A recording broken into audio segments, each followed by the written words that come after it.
All right, sports fans, how's everybody out there doing? William Martin coming at you one more time here on YouTube with another edition of the 300 Pounds of Sports Knowledge Podcast. Now, one is an accident, two is a trend, and three is a problem. And right now, Florida State has a big problem on their hands. The Seminoles began this college football season ranked in the top 10 as they were expected to contend for a spot in the college football playoff. But right now, the only thing that Florida State is contending for is to be one of the worst teams this season in the sport. Through three games so far, the Noles have yet to taste victory as their latest defeat came today courtesy of Memphis. So Florida State's problems begin on offense. And, that's the way it was coming into action today. They were 116th in the nation in total offense, okay? And today's 12-point outburst against Memphis at home is not going to help those stats if you are the Seminoles. Through three games, Seminoles quarterback DJU has thrown just one touchdown pass. My thing is, what happened to the guy that we saw last year at Oregon State? Okay, you can say what you want, but former Oregon State head coach and now current Michigan State head coach Jonathan Smith deserves a medal for everything that went down with DJU there. On top of that, you look at the running game that DJU benefited off of at Oregon State with Damian Martinez, who is now at Miami. And it's one of those.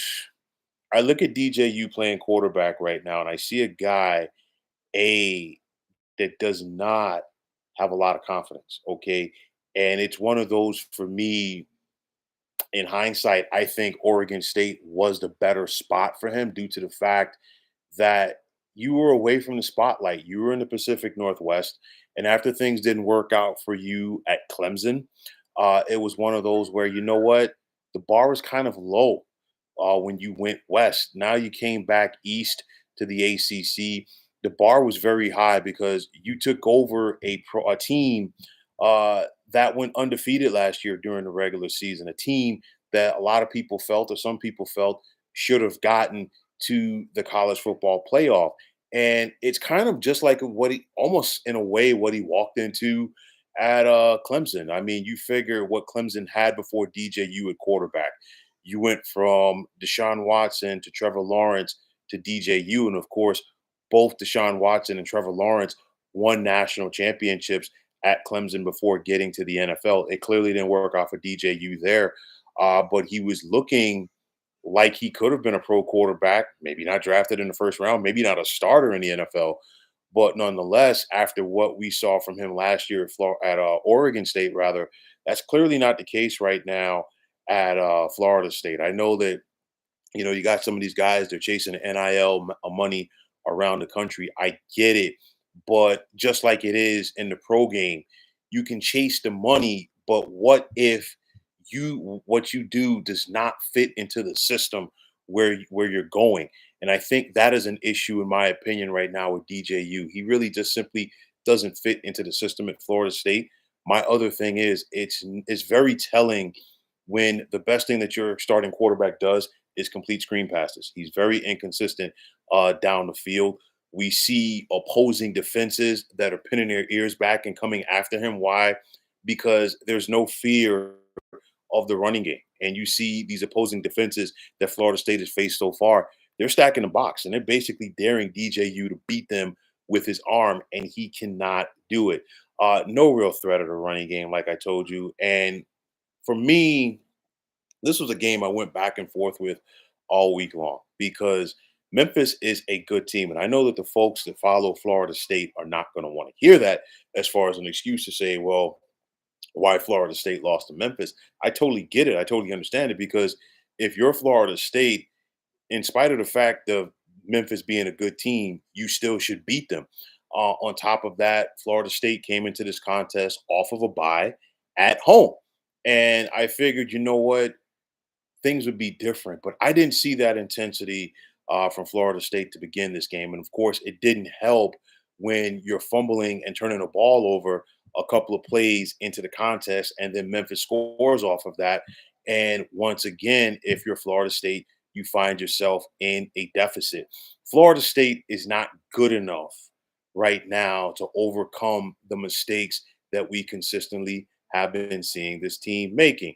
Like I said, the fumble early on that led to points for Memphis, the muffed punt, in the first half in this contest as well. These are things that add up. And then when you finally score a touchdown, and this falls on the coach right here, in my opinion, excuse me, to make it 20-9, why are you going for a 2-point conversion there right there? To me, I feel like a 2-point conversion really doesn't help you any bit.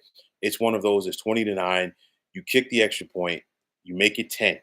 Okay. And it was one of those, I think, going for that 2-point conversion and not getting it deflates your ball club. Then you get down with a goal to goal situation in the fourth quarter and you have to settle for a field goal. Those are situations right there where you've got to go out there and seize the moment. And that's something that Florida State was doing last year. We're not seeing it this year. And getting back to DJU, he replaced a guy at Florida State in Jordan Travis that was there for multiple years in Mike Norvell's system. He got better and better each year, and he was more of a playmaker than DJU is at quarterback, and that is something that is hurting Florida State.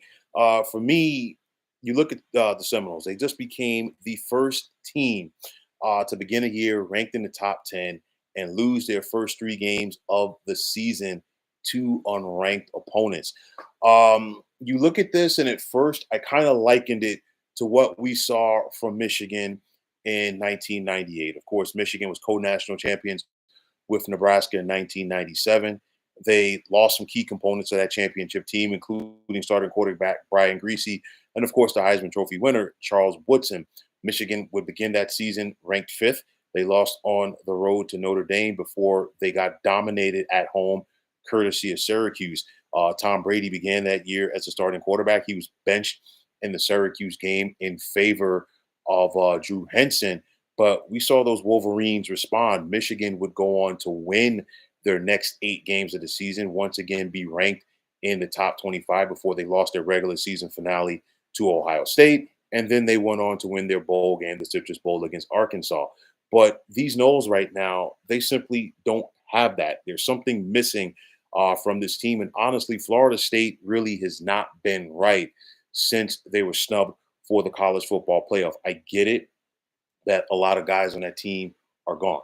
I totally understand that. But something just has not been right with this program right now. And it's one of those, they're just there just doesn't seem to be a sense of urgency. And then on top of that, I feel like, guys are out there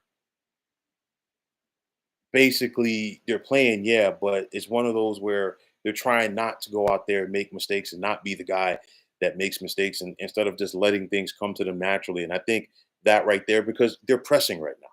I really, you can watch them play, and unfortunately, they're pressing. So if you're Mike Norvell, Florida State's head coach, you've got to go out there and you got to try to change things because we've gone from teams fearing having to face Florida State to them simply licking their chops to face them. I mean, you look at Memphis today, there was never any doubt if you're Memphis when you took the field today at Doak Campbell that you were not going to beat Florida State.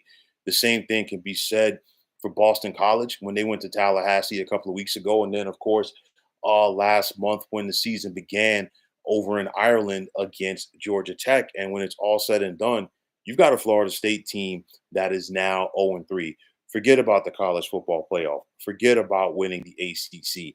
I think Florida State simply needs to go out there and find a way to win a game. And it's one of those things you look at the Seminoles play right now, they've simply lacked juice. There's no other way to say it. They've got California coming to town next week. And of course, if you're Florida State, you're hopeful that that long trip from Berkeley cross country, will leave a little jet lag, if you will, in the Golden Bears. But I'll tell you like this, Justin Wilcox's team is definitely going to pack a lunch. So Florida State, if they're going to go out there and get their first win of the season, they better be ready. It's one of those, the intensity has to change, the execution has to change, and just simply seizing the moment. These are big things for Florida State that they have not done consistent enough so far this season. So I look at it right like this, they can't really worry about the rest of the season. They just got to worry about Cal. They got to worry about executing. They got to worry about doing the little things that are going to result in them getting touchdowns. That is the biggest thing right now, this offense. Okay. That is what is really holding this team back. And Florida State's offense, honestly, ain't been the same. I know same script, different cast, if you want to call it that, but they haven't been the same since that Jordan Travis injury last year. It's very tough to put your finger on it. But nonetheless, if you're a Knowles fan, you're clearly disappointed. This was a good Memphis team, but that doesn't mean Florida State could not have gone out there and won. They had their chances. Memphis just simply out executed them. They were the better team.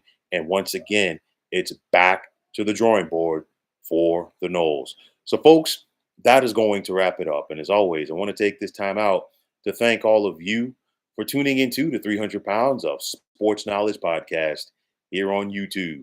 I want to take this time out to thank all of you fine folks out there for tuning in. And if you haven't already, please feel free to subscribe to this channel. Now, if you're on the X, formerly known as Twitter, please feel free to follow me at 300 Pounds of Sports. And like I always say, if you follow me, it'll be my pleasure to follow you right back. There's also the sports discussion group on Facebook at the Sports Depot 365. Now you can check it out. Drop a line and be a part of one of the better sports debating sites going on social media. So once again, fine folks, my name is William Martin, and I am signing off. And I'm saying take care and have yourselves a wonderful day.